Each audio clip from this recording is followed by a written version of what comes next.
2007 இருந்து இப்ப வரைக்கும் நம்ம இந்திய அணியில ரொம்ப முக்கியமான ஒரு பிளேயராக தான் ரோஹித் சர்மா அவர் இருக்காரு. இப்படி இருக்க ரோஹித் சர்மா நீங்களா இப்படி செஞ்சிருக்கீங்க அப்படின்னு ஒட்டுமொத்த நம்ம இந்திய கிரிக்கெட் ரசிகர்கள் எல்லாருமே ரோஹித் சர்மா அவருடைய இந்த செய்கையை பார்த்து எல்லாருமே வருத்தப்பட்டு மிகப்பெரிய அளவுல அவர் மேல கோபம் அடைகிற மாதிரியான ஒரு சம்பவத்தை தான் இப்ப ரோஹித் சர்மா அவர் செஞ்சிருக்காரு. நம்ம ரசிகர்கள் மட்டும் கிடையாது, ரோஹித் சர்மா அவருடைய இந்த செய்கைக்கு தற்போது பிசிசிஐ அவங்களும் மிகப்பெரிய அளவுல ரோஹித் அவர் மேல கோபம் அடைஞ்சிருக்காங்க. சோ இப்படி எல்லாருமே ரோஹித் சர்மா அவர் மேல கோபம் அடைகிற மாதிரி அவர் இப்ப என்னதான் செஞ்சிருக்காரு அப்படின்னு பாத்தீங்கன்னா, ரோஹித் சர்மா அதே போல முகமது சமி இவங்க இரண்டு பேருக்கும் இடையே நடந்த மோதல், கருத்து வேறுபாடு, பிரச்சனை, சண்டை கூட 2-3 முறை நடந்திருக்கு. இந்த பிரச்சனை தான் தற்போது ரோஹித் சர்மா அவர் மறைச்ச விஷயங்கள், அவர் எல்லார்கிட்டையுமே சொன்ன பொய், ரோஹித் சர்மா அவரை பத்தி எல்லாருமே தற்போது ரோஹித் அவர் மேல கோபம் ஏற்படுற மாதிரியான சம்பவத்தை இன்னைக்கு ஏற்படுத்தியிருக்கு.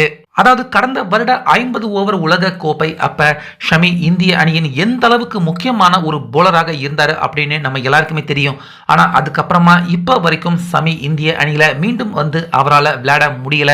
இதுக்கு முழுக்க முழுக்க காரணம் ரோஹித் சமி இவங்க இரண்டு பேருக்கும் ஏற்பட்டிருக்க சண்டை, கருத்து வேறுபாடு தான் அப்படின்னு தகவல் வெளியாகிருக்கு. அந்த வகையில காயத்துல இருந்த முகமது சமி அவர் குணம் அடைஞ்சு இதுக்கு முன்னாடி இந்தியா நியூசிலாந்துக்கு எதிரான தொடர்லயே முகமது சமி அவர் ஃபிட் ஆயிட்டாரு. ஆனாலுமே பெங்களூரு அகாடமியில ஷமி பிராக்டிஸ் எடுத்துக்கிட்டு இருக்காரு.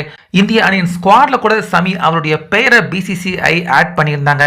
ஆனா பிரஸ் கான்ஃபரன்ஸ்ல ரோஹித் அவர் பேசினப்ப ஷமி இன்னும் அவர் முட்டியில வீக்கம் இருக்கு, காயமாக தான் இருக்காரு, அவரால் கண்டிப்பா நியூசிலாந்துக்கு எதிரான தொடரில் விளையாட முடியாது அப்படின்னு ரோஹித் சர்மா சொல்லியிருந்தாரு. ஆனா அன்னைக்கு சாயந்தரமே ஷமி தான் ஃபிட்டாக தான் இருக்கிறேன் அப்படிங்கிற மாதிரி அவர் ஃபாஸ்ட் போலிங் பண்ற மாதிரியான ஒரு வீடியோவை ஷமி அவர் வெளியிட்டிருந்தாரு. ஆனாலுமே இந்த விஷயம் பெருசா பேசப்படலை. அதுக்கு அப்புறமா இப்போ நம்ம இந்தியா ஆஸ்திரேலியாவுக்கு எதிராக தோல்வி அடைஞ்சப்ப ஷமியை உள்ளே கொண்டுட்டு வாங்க அப்படின்னு எல்லாருமே பேசிக்கிட்டு இருக்க இந்த நேரத்துலையும் ரோஹித் சர்மா ஷமி இன்னும் அவர் காயத்தில் தான் இருக்காரு, அவர் குணம் அடையலை அப்படின்னு மீண்டும் அதே பதிலை தான் இப்போ ஆஸ்திரேலியாவில் நடந்துகிட்டு இருக்க இந்த பார்டர் கவஸ்கர் தொடர்லையும் ரோஹித் சர்மா பேசியிருக்காரு. ஆனால் இப்போ முகமது சமி ஷேத் முஷ்டாக் அலி ட்ரோஃபியில் அவர் அற்புதமாக பந்து வீசிக்கிட்டு இருக்காரு. அதே போல் அற்புதமாக பேட்டிங்கும் ஆடி ரன்னை குவிச்சிருக்காரு. ஸோ இதை பார்க்குறப்ப அன்னையில இருந்து இன்னைக்கு வரைக்கும் ரோஹித் சர்மா நம்ம எல்லாரையுமே ஏமாத்திக்கிட்டு தான் இருக்காரு. ஷமிக்கும் ரோஹித் சர்மா இரண்டு பேருக்கும் இடையே ஏதோ ஒரு பிரச்சனை, சண்டை நடந்திருக்கு. அதனால தான் வேணும்னே கட்டம் கட்டி ரோஹித் சர்மா ஷமி இந்தியன் டீமுக்கு உள்ள அவர் வரக்கூடாது, அவர் விளையாடக்கூடாது அப்படின்னு ஷமியை ரோஹித் சர்மா ஒதுக்குறாரு அப்படிங்கிற தகவல் பார்த்தீங்கன்னா தற்போது பரவலாக எல்லாருக்குமே தெரிய வந்துருச்சு. ரோஹித் சர்மா இத்தனை நாட்களாக ஷமியை பற்றி அவர் சொன்னது எல்லாமே போய், இரண்டு பேருக்கும் இடையே நடந்திருக்க சண்டை தான் ரோஹித் சர்மா ஷமி இந்தியன் டீமுக்கு உள்ள வரக்கூடாது அப்படின்னு அவர் காயத்தில் இருக்காரு அப்படின்னு இத்தனை நாட்களாக நம்ம எல்லாருக்கிட்டையுமே போய் சொல்லிக்கிட்டு இருந்திருக்காரு. ஆக்சுவலாக உண்மையாகவே ஷமி அவர் இன்ஜூரில் இல்லை, அவர் நல்ல ஃபிட்டாகவும் ஃபார்மாகவும் தான் இருக்காரு.